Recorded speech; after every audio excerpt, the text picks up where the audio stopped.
Okay, so back at it again today. Episode 12 this would be. But we're really going to be referring a little bit to the as-if math that we talked about in a little bit in episode 11 there. Correct. And Aldo's going to break that down for us. We'll get right into it. Do remember, like, subscribe if you found this interesting or you found value in any of this. Also, definitely open to any feedback or even criticisms as we are progressing and just trying to make the content better and better, and also get more in depth with you all. So before I continue to ramble, we'll let Aldo have it. Okay, I can ramble too. One of the best. One of the Better best. words, much better words. The last time we met, we started to ramble a little bit about things, cosmological things and so on. And, you know, when we start speaking off the cuff, it can go in many directions, and sometimes we do ramble a little bit. But I come away from it thinking about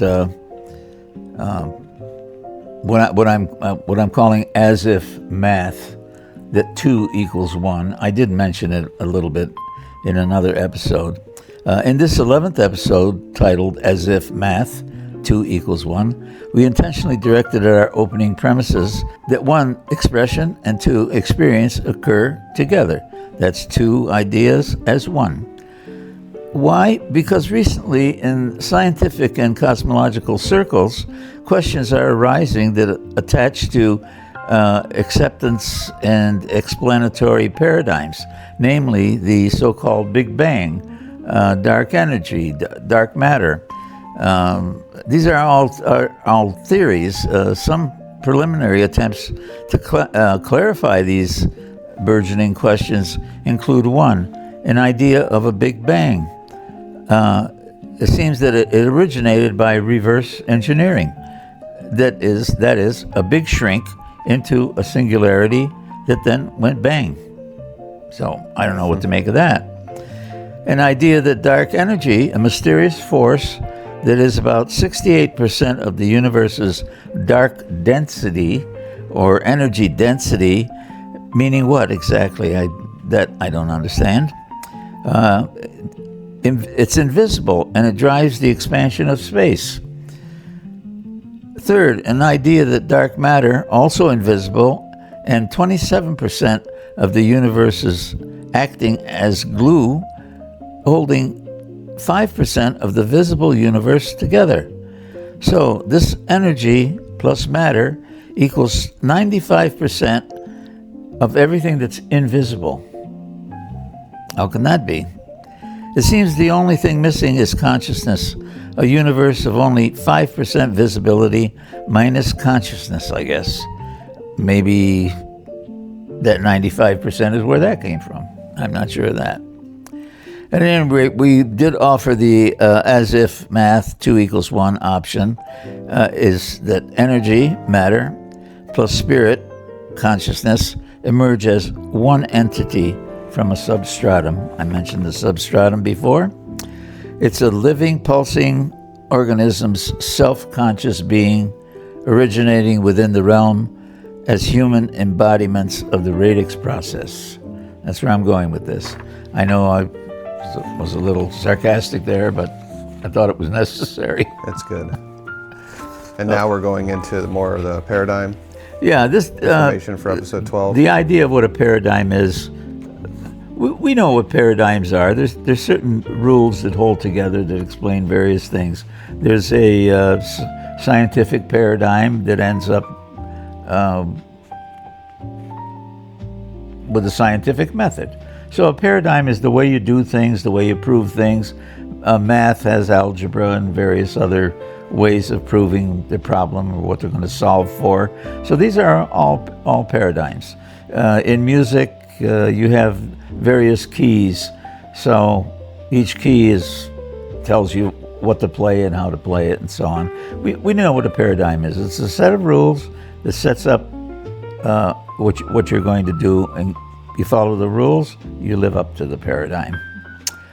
We had defined what it meant to become conscious of abstracting in our earliest episodes, the implication, of course, presumed that the standard learning paradigm may have left out the importance of a sublime first step in the evolution of learning techniques.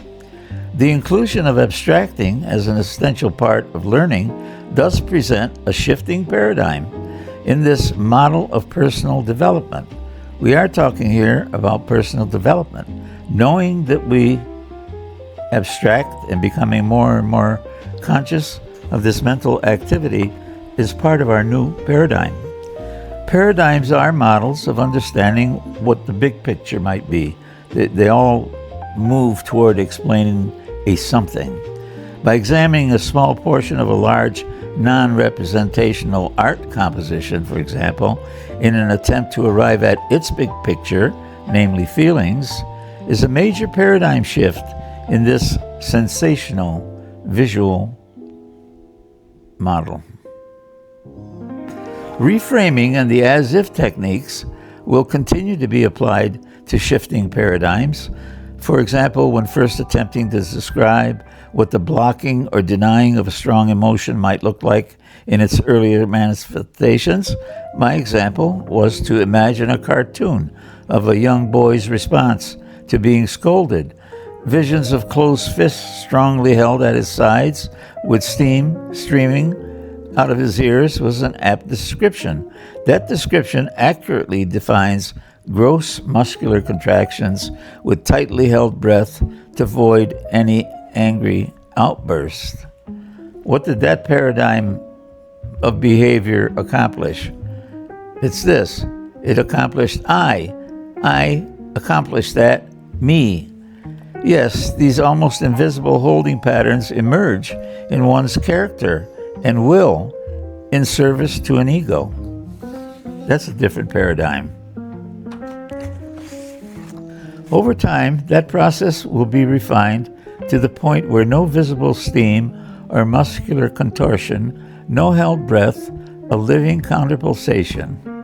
The bodily denial, known as muscular armor, will have established itself and will continue to restrict socially undesirable behaviors, thoughts, and emotional understanding.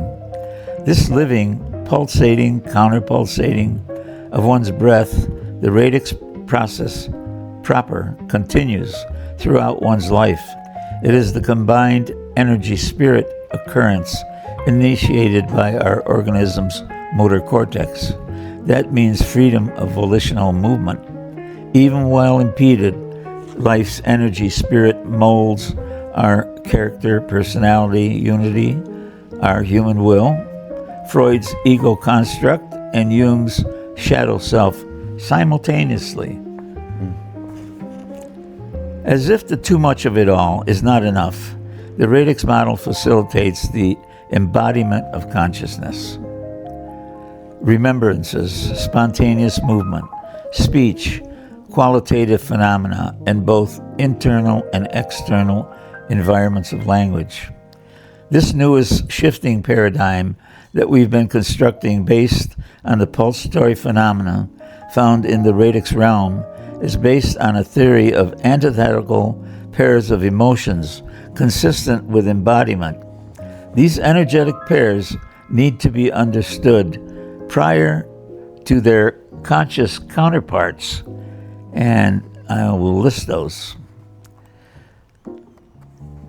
A, the pulsatory nature of anger and love. B, the pulsatory nature of fear and trust.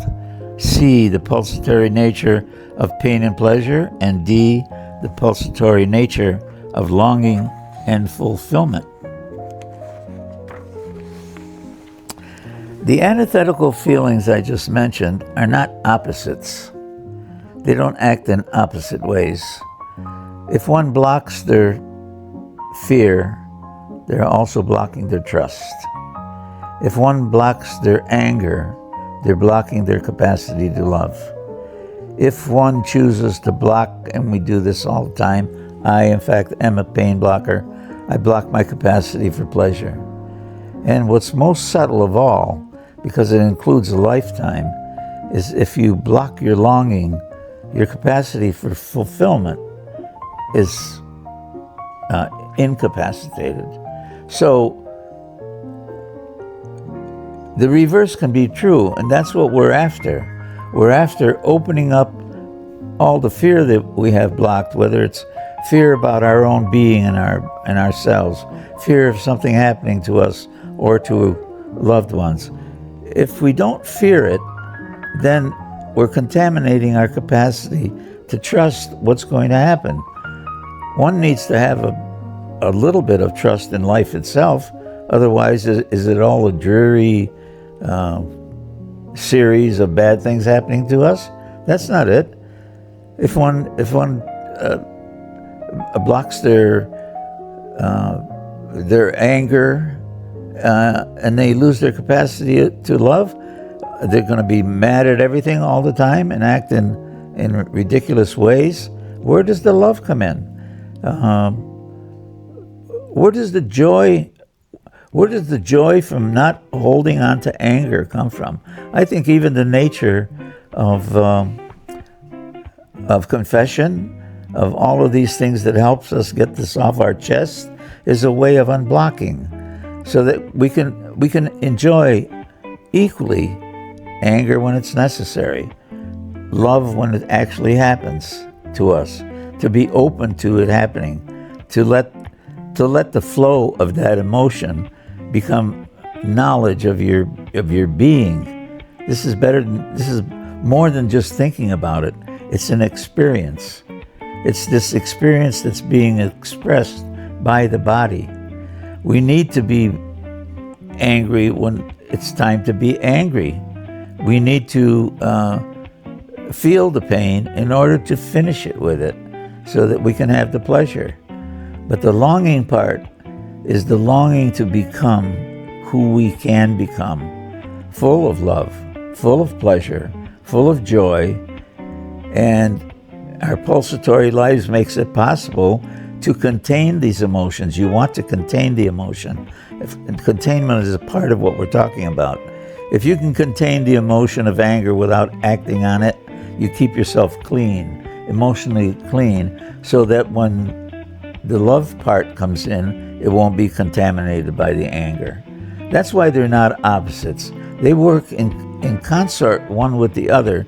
They pulsate together, or the pulsation gets blocked. So we need to realize that our body is doing that for us. We learned it when we were children, and now that we're adults, we want to make amends with ourselves.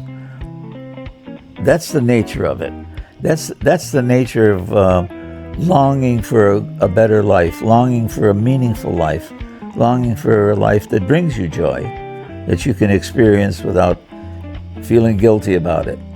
And even guilt itself is another emotion that I don't know what the opposite of guilt might be. But think about it. These emotions do get blocked, and we don't know they're blocking them. They help us to become who we are to a point. As we get older, becoming adult, to me, and individuating to me, means getting back all those things you needed to do to survive for societal means.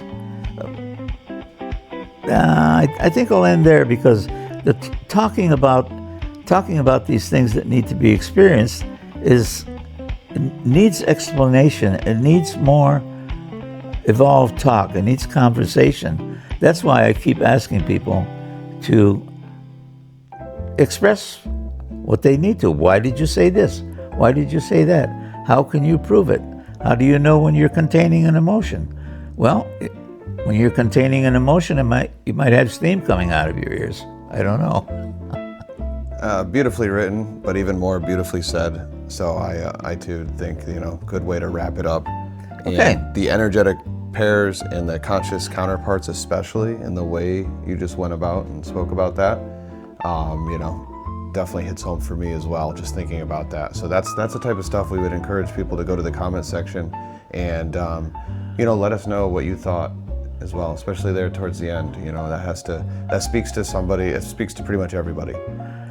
Experiencing the expression and maybe even expressing the experience. But I'll give you a little clue. I'll take one more minute to give you a clue. If somebody is an anger blocker, you can see it in their bodies. You can see their breath is held. They're stuck, their pulsation is stuck on the outstroke. Why? Because they can't get their anger out. Okay, now look at that anger, and the block has a closed fist. Now, how can you caress somebody with a closed fist? You can't. So the way you behave, your character is written all over you to those people who can see it and work with it. So it's not as if I'm talking about something imaginal. I'm talking about something real that I had worked with. What are one of the things that anger blockers can't do? They can't cry. They have a difficult time crying, okay? They overcomplicate everything. Am I saying that every scientist might be an anger blocker? I don't know, but it's possible. What about people who are fear? People who block fear, they simplify everything. There's not enough energy to be thinking about everything all the time. Give me a simple solution. Make everything easy, because they're afraid. So that's just a couple ideas. Pain blockers, you get to hear it in their voice, because a lot of pain is right there in that particular area. We know that in India they had chakras, energy centers that were in the throat, in the eyes, and so on. Well, these blocking patterns, coincidentally, happen in those same areas. So we block with our eyes, we block with our throat. We don't want to say things, we don't want to cry. And sometimes all of these conflicting feelings, one bleeds into another, and crying, you're afraid to cry, don't know how to cry. And so getting this straight, getting it in order so you know exactly what your body is doing, is learning about yourself. That's individuation. That's what we're going for. All of these as if ideas that we've been talking about, this is about learning through abstracting, becoming conscious of how you abstract the meaning of things. So I've just tried to give you an idea that what I'd be talking about if you were asking me questions. I'd be answering them in a way that you could say, is that true? I'm going to need to find, I don't have my own answer. I'll need to find it in my body. What is it about me when I'm feeling really down about something? What is it why is it I can't get out of it? Maybe you need to feel it more deeply so that you can get through the natural feeling that your organism is dictating. Go by what you feel. It'll let you go when finished. That's about it. I'd love to talk about it. Please call. Ask me some questions. Yeah, thank you guys again for watching, and we'll be back on the next one. And until next time, stay safe, and thanks, Aldo, again. Appreciate those words.